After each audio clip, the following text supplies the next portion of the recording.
Investigadores da Politécnica do campus lucense están a desenvolver unha ferramenta que actúa como un Google Maps de espacios naturais de interese para a sociedade.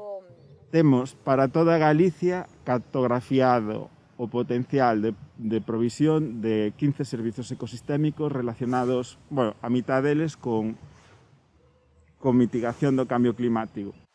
O programa recopilará unha ampla rede destes ecosistemas e servirá de grande utilidade para profesionais que traballan na planificación e delimitación de infraestructura verde, un concepto que responde aos novos criterios da Unión Europea, onde se inclúen aqueles lugares relevantes na conservación do medio, pero tamén que sexan beneficiosos para a poboación en xeral.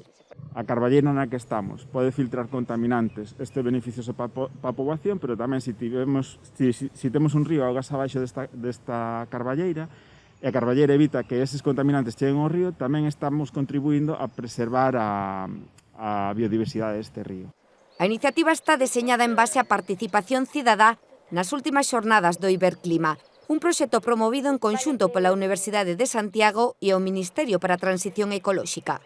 Estas zonas identificadas polos participantes utilizaránse para comprobar que a ferramenta que estamos desenvolvendo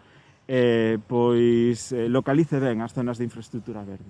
Prevese que a plataforma estea xa funcionando a finais de novembro.